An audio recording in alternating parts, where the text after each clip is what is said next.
ชาพระรัตนตรัยพร้อมกันครับอิมินาสการเรนะพุทธังอภิปูชยามะอิมินาสการเรนะธัมมังอภิปูชยามะอิมินาสการเรนะสังฆังอภิปูชยามะอะระหังสัมมาสัมพุทโธภคะวาพุทธังภคะวันตังอภิวาเทมิ สวากขาโตภะคะวะตาธัมโมธัมมังนามัสสามิสุปฏิปันโนภะคะวะโตสาวกสังโฆสังฆังนะมามิ อัน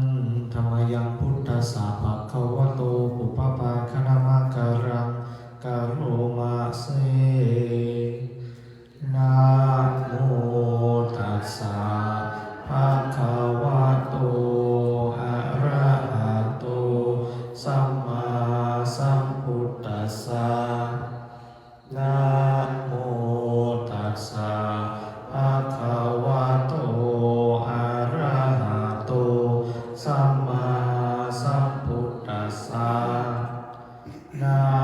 โมตัสสะภะคะวะโตอะระหะโตสัมมาสัมพุทธัสสะพุทธังสารนังกัจฉามิธัมมังสารนังกัจฉามิสังฆังสารนัง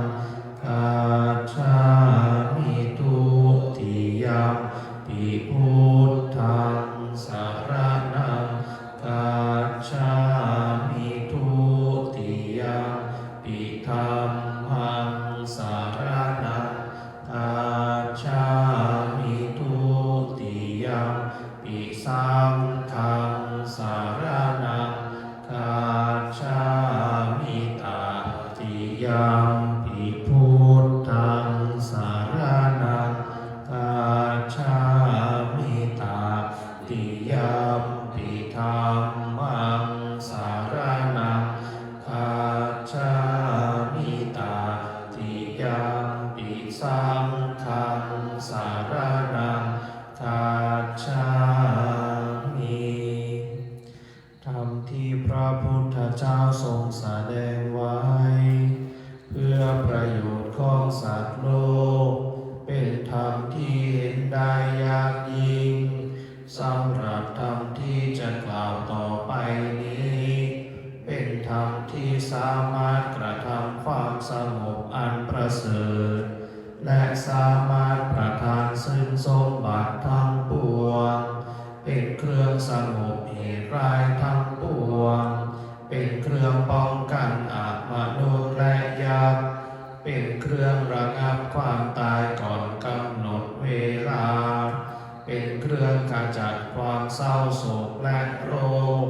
เป็นเครื่องย่ำยีกำลังของข้าศึก เป็นเครื่องจำเริญชัยชนะแด่พระราชา เป็นเครื่องนำสิ่งที่ไม่น่าปรารถนาทั้งปวงออกไป เป็นธรรมอันประเสริฐ ข้าพเจ้าจะแสดงคุณธรรมเช่นนั้น ตามสภาพที่เป็นจริงนาทีใดมีผู้กล่าวว่าจะสรรเสริญพระคุณอันประเสริฐ ของพระรัตนตรัยด้วยจิตที่เลื่อมใสณที่นั้นความสุขความสบายและความสวัสดีย่อมมีแก่ผู้นั้นตลอดกาลทุกเมื่ออิติปิโสภะคะวาเพราะเหตุอย่างนี้พระผู้มีพระภาคเจ้านั้นอะระหังเป็นผู้ไกลจากกิเลสสัมมาสัมพุทโธเป็นผู้ตรัสรู้ชอบโดยพระองค์เองวิชาจารณะสัมปันโนเป็นผู้ถึงพร้อมโดยวิชาและจารณะสุขโตเป็นผู้ไปแล้วด้วยดีโลกาวิทูเป็นผู้รู้โลกอย่างแจ่มแจ้งอนุตตโรปุริสธรรมสารถี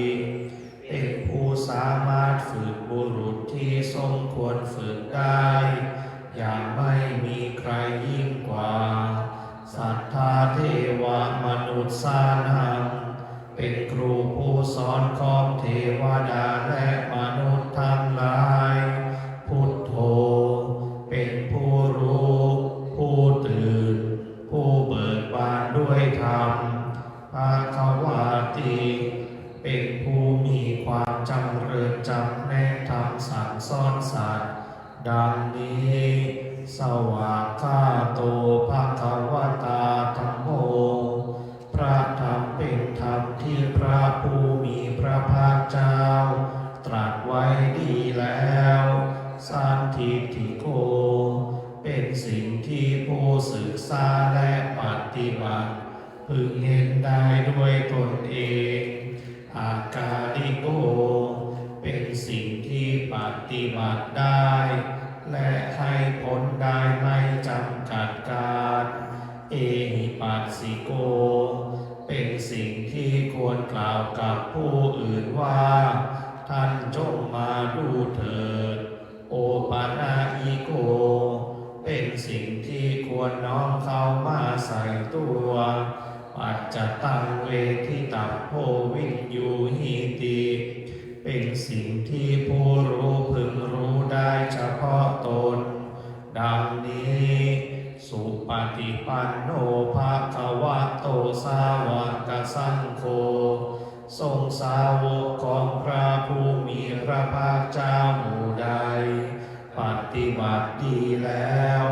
อุชุปฏิปันโนภควโตสาวกสังโฆ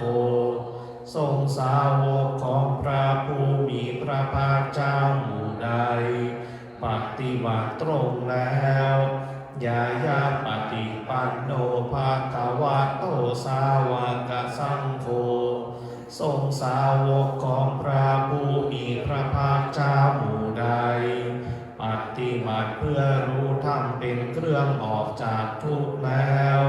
สามีจิปฏิปันโนภควโตสาวกสังโฆทรงสาวกของพระผู้มีพระได้แก่บุคคลเหล่านี้คือจัตตาริปุริสายุคานิอัตถปุริสปุคคลาคู่แห่งบุรุษสี่คู่นับเรียงตัวได้8บุรุษเอสาภาควโตสาวกสังโฆนั่นแหละทรงสาวกของพระผู้มีพระภาคเจ้าอาหุนายโยเป็นผู้ควรแก่สักการะที่เขานำมาบูชาปาหุนายโยเป็นผู้ควรแก่สักการะที่เขาจัดไว้ต้อนรับทาขีนายโยเป็นผู้ควรรับทักษิณาทานอัญชลีกรานิโยเป็นผู้ที่บุคคลทั่วไปควรทำอัญชลีอนุตตรังบุญญาเกตังโลกัสสาติเป็นเนื้อนาบุญของโลกไม่มีนาบุญอื่นยิ่งกว่าดังนี้ชา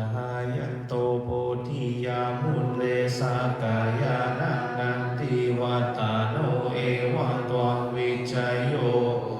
ชัยยสุชัยยามังคาเทอาปาราจิตตาปัลลังเกสีเสปัทธาวิโภคา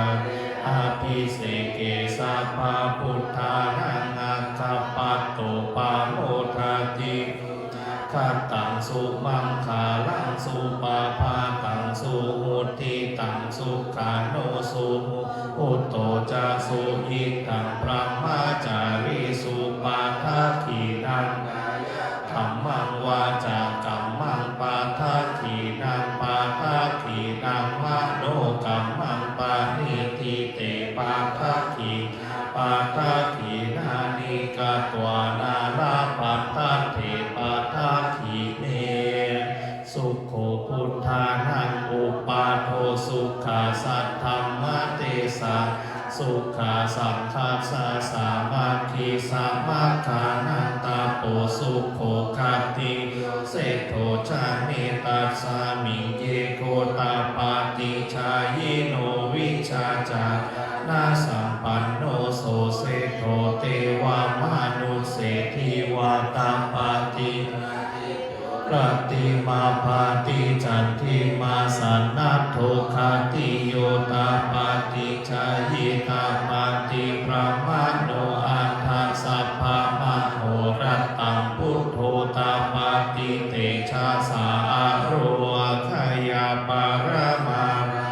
สันตุถิปารมังทานังวิสาสะปารมายา